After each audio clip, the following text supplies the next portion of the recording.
So, what is the original vision behind Shiloh's housing program? What are the community needs in Northampton County do you see that inspired you to get involved?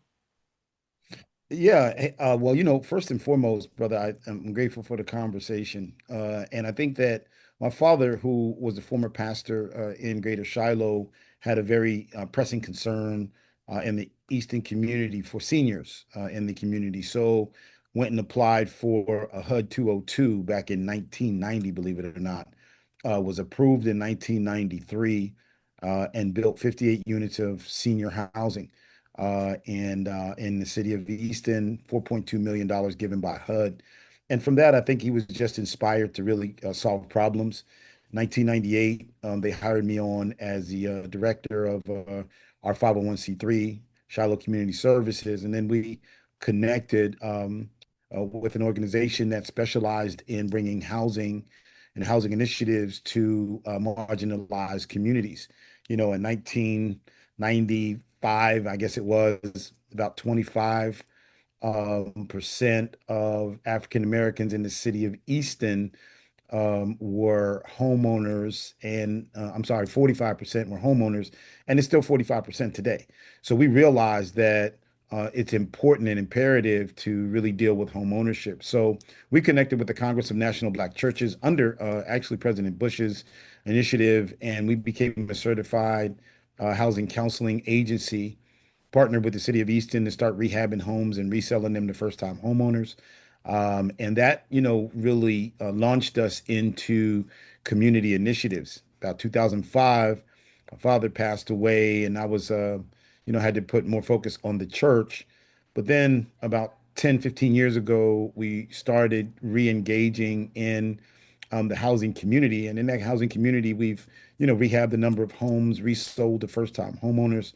Right up until today, we're working on right now eight affordable units that are being built from the ground up that will be sold to first-time homeowners, and essentially with a 60 to $65,000 down payment and closing cost assistance program. So we're really excited about that. We're still a HUD certified housing counseling agency, so it gives us the ability to not only counsel but provide financial literacy and empower people to become homeowners. And that's on the homeownership side. We're also working on rental units. So we're affordable rental units, 60 units of affordable housing in partnership with the state of Pennsylvania to provide that type of support for the community. So the vision has always been to provide affordable housing, but then also empower marginalized communities to be able to participate in homeownership. Now, Okay. question that I have is that looking back, what would you say the impact of Shiloh's housing programs have been, and what changes do you see in the lives of the residents in the Northampton County? Yeah, I mean, that's a great question because, over the years, if you consider the Shiloh Manor, which is a 58 unit senior citizens home, there's safety and security. We still got an A rating by Housing and Urban Development. So seniors in our community have been able to come and find a safe place and that is clean and free of crime, and their families can feel better about them being in those spaces. The homes that we've rehabbed, in the 1990s and even in the early 2000s, many of those families are still living in those homes. And so you would almost be second generation at this point. So the equity that they've built up, I know at least one or two folks who've used that to send their family, their children to college, minimizing the need to take out those loans.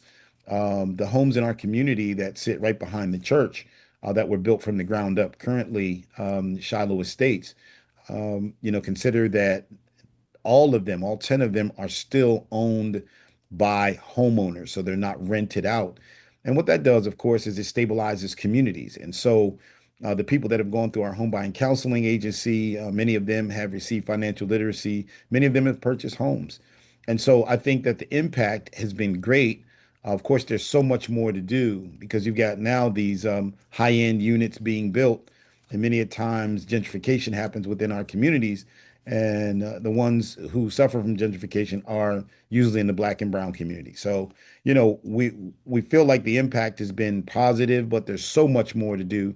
And as you know, affordable housing is hard, right? These for-profit developers can come in and build, 400 units because there's profit in it. In the nonprofit, I think that's why they call it nonprofit, because there's no money in it.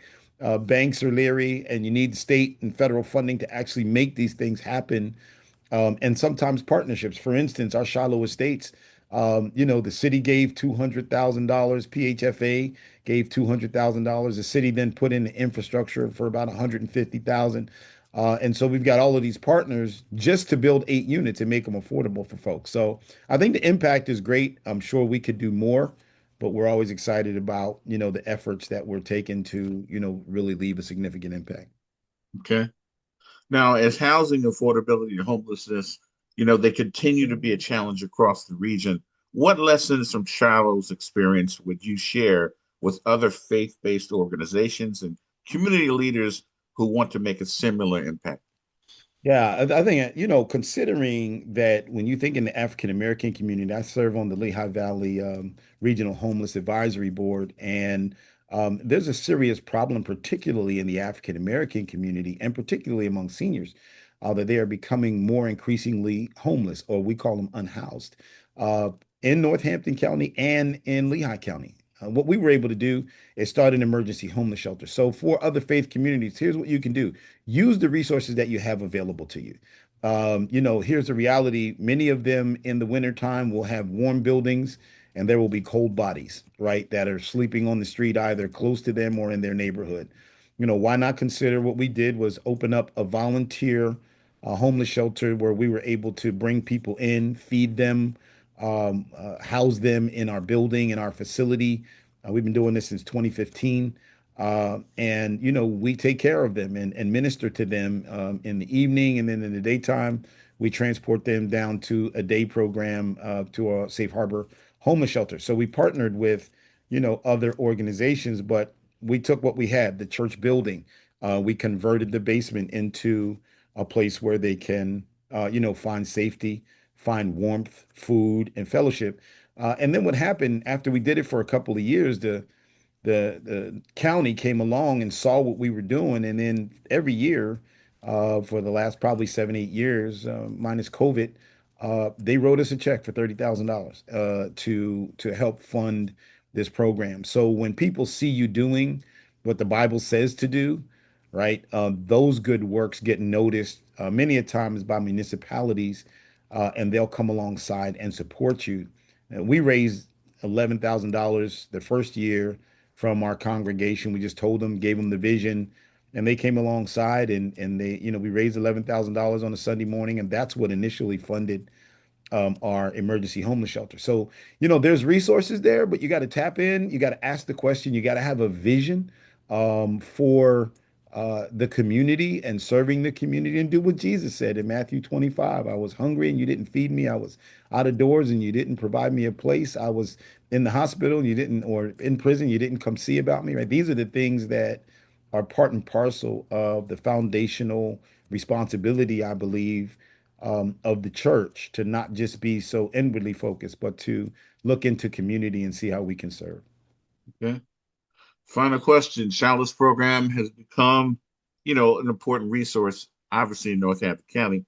What partnerships with local government, maybe the governor's office, businesses, faith communities, and nonprofits have been most critical in the success of your growth efforts?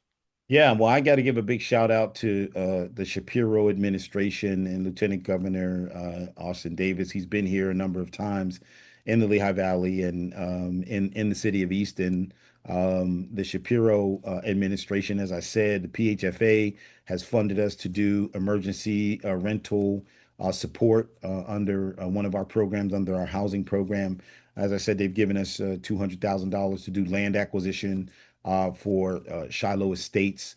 The county has committed $500,000 to the 60 affordable units that we are going to build, and we're going to be applying for low-income housing tax credits, as well as the city has come along. And so the city has given us hundreds of thousands of dollars for our housing program. So when you talk about the partnerships that make a difference, it begins, I believe, with the state. I don't know that we can depend on the feds as much as we maybe could have in the past, but from the Shapiro's administration, they have been tremendous. We'll be making an announcement about an award that will continue to further our community development and empowerment that comes from the Shapiro administration as well. So I can say that the state, local, county partnerships have been instrumental in allowing us to do what we do. I think the one of the largest commitments we've had beyond some other things was,